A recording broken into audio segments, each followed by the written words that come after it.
focus on you for a few minutes, if that's all right, Woohoo! and kind of ask some personal questions here. Oh God. Okay. Oh yeah, it's going to be fun. I'm ready. So, what hurdles have you had to face personally when going into entrepreneurship, and how did you overcome those hurdles? Um, you know, the first thing is, again, it deals with that effort. It's balance all the way around. Trying to find time to do the things that I need to do, not only while I'm serving active duty, but also the stuff that the company needs me to do. But then I also have, my children. I also have a beautiful, beautiful girlfriend. I've got things that I want to do outside of the house. I want to go golfing. I want to go, watch a fucking football game. I want to do all of these things. But that balance, sometimes it's hard. Yeah, it's real difficult to try and place, what's more important. But it comes with winning and losing, I guess. I really think that. So, was that kind of obvious to you, or you just sort of stumble upon that? Oh man, I wanted to say I had it figured out at the beginning, saying that I'd only do like an hour and a half a night or, 2 hours or whatever. But Right. in the end, I got to do what I got to do. We all do. We got to make it, a fact to hit the things that we need to do, then focus on the things we want to do. I mean, my mama taught me that as a very young boy, get done what you need to first, then do what you want to do. Yeah. So when you were starting your different business ventures, kind of talk me through how you got started. Oh shit. Okay, so the first business venture I went on was my worst. Absolutely. What I was trying to do was something. I knew I wanted to do something. I knew I wanted it to be outside of the Navy, and I knew what I wanted to do was help people. But I wanted to find a way to make it, make some money off of it. So I came up with a company called Evolve Products, and what that did, it was it was terrible, because all I did was anything anybody wanted me to do. like, please pay me some money and I'll help you do anything you want. That's why I called it Evolve Products. My whole base thought process was, I'll take your company and I'll evolve it into something better. Right. But no, that one hit the shithole real quick, because I didn't have a real business plan. It started out of necessity. I needed more money. That was the thing. I can be a first-class petty officer in the United States Navy, but in the end, I also have 3 kids. At the time, I had a girlfriend with 2 kids, back in Florida. I had a lot of shit going on. She wanted a lot of things that I didn't want to pay for, whatever. But I just didn't have the money, and I kind of fell into it because I wanted to deal with CPI, which is, of course, continuous process improvement. Lean, Six Sigma. I already had started working on, some of my things for yellow belt, green belt in those certifications through the military. So I wanted to take that and kind of help people. And it didn't work out. So with my designs, so I started doing designs, and of course they're pretty much all computer based. I'm not really an artist.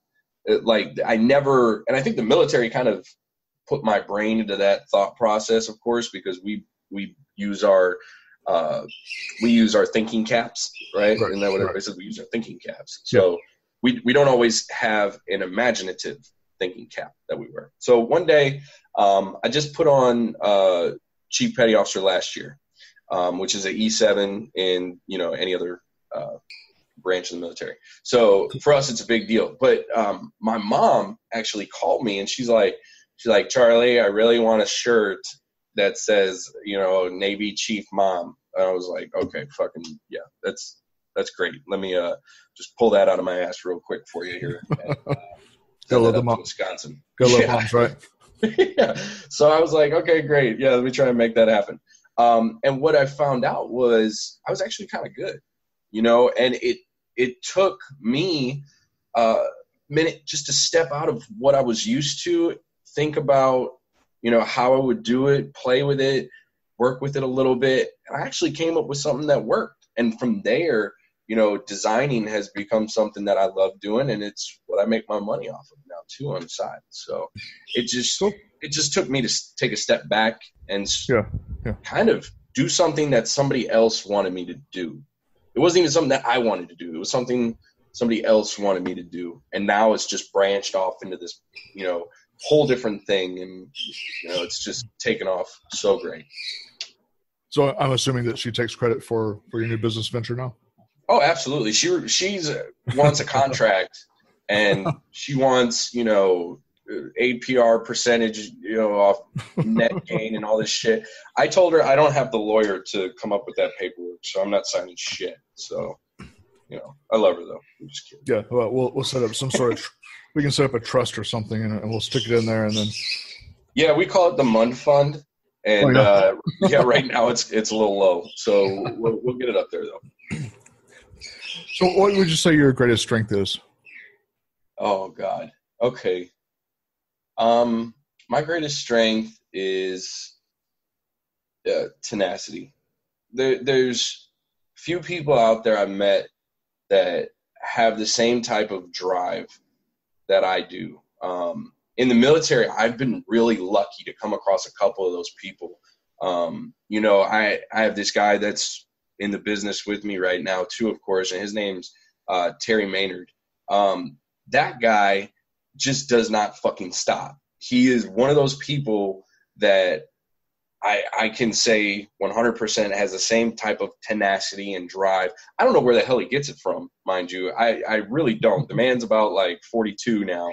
He's probably going to hate me because I said that out loud. But he's older than me, and he has more tenacity than me. I mean, the guy fucking got his I think he got his PhD by the age of like 30 or something while serving in the military, and helped start a business, and now it's over like some god awful number right now for the annual income. I mean, that type of thing is so rare to find, but it isn't in the military. So that tenacity that I have, I've been able to see a lot in the veteran community, which just makes me even work harder. Because to get to where I'm at now, and I don't like patting myself on the back, I kind of hope that I'm more humble than I come off sometimes. But to get where I was at, it took a lot of work.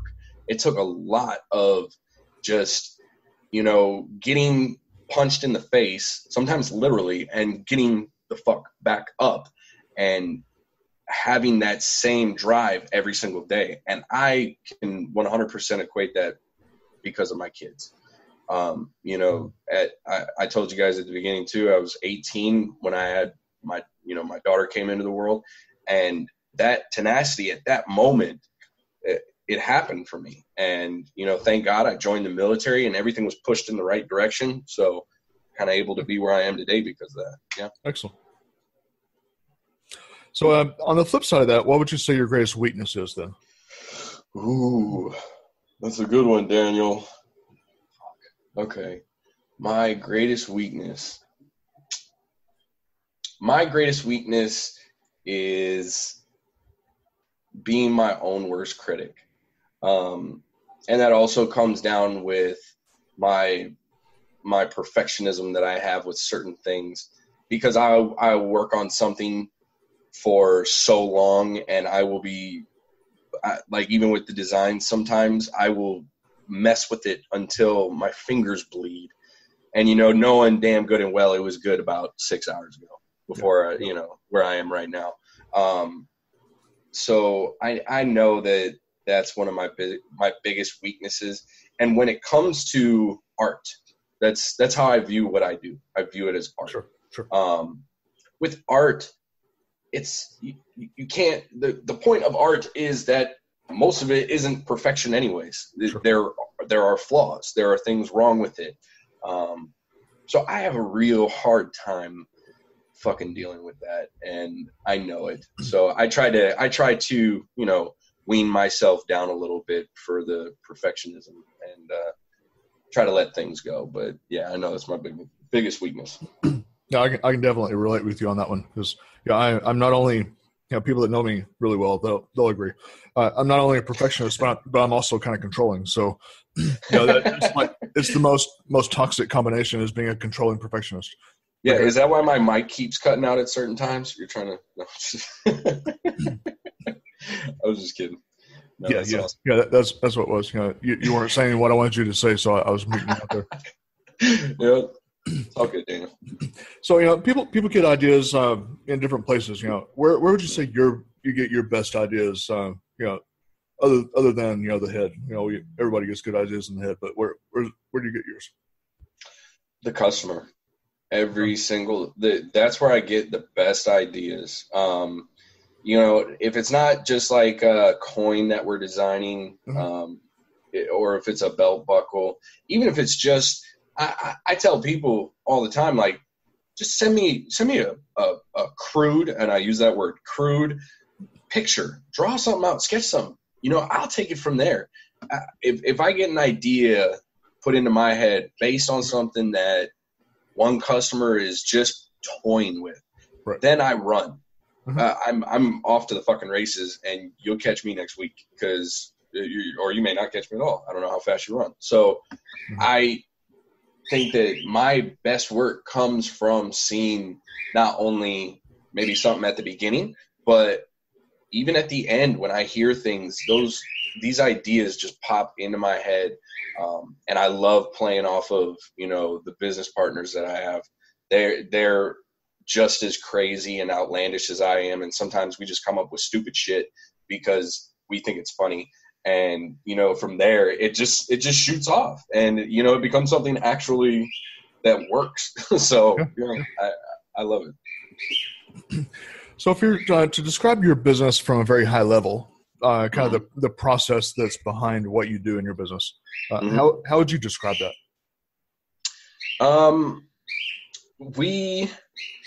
We are huge in legacy.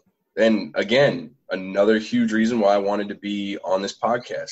And this is why I say that is because everything that we do in the business, and that's Pitch and Rudder, LLC, you can check us out, whatever, you know, whatever. Little plug there. Yeah. Everybody be sure to go there, everybody. Hell yeah. So with Pitch and Rudder, legacy is an important thing because we started out just doing challenge coins. That was the first thing we did, and we did it in the Navy while every one of us was active duty at the same command. And what we wanted was something that he would like to pass down, you know, because I don't know how the other branches do it, and that's really something that we're trying to, you know, get into over the next couple of months. Huge. We would love to find out, you know, how the Army, Marines, Air Force do it, because I know they allow certain things that we don't, or, you know, our uniform regulations are a little bit more lenient than the Marines are. Yeah. So with us, though, challenge coins are such a huge thing because, especially in the chief community, it's something that you're giving to somebody, and it's because you're family in a way, you know, and that's something that you're going to keep. It's something you're going to hold on to for a really, really, really long time. And it's made from good metal. You know, it's not just painted fucking quarters over here. Like, this is really good stuff that you can have to pass down to your kids if you want to, or just keep on your, you know, I've got like 40 of them sitting on my little dresser over there. And it's an expression of what you do and who you are. And again, that ties right back into legacy because that's something that's going to stay with people for such a long time. That's just how we do it. That's just where we started and what our thought process was. And it really allowed us to do the things that we're doing now. That's awesome, man. Love that story. So for our winding up question here, okay, tell me something about you that's a truth, you know, some trivia thing about you that almost no one else would agree is the fact. I'm a great singer. Oh, yeah.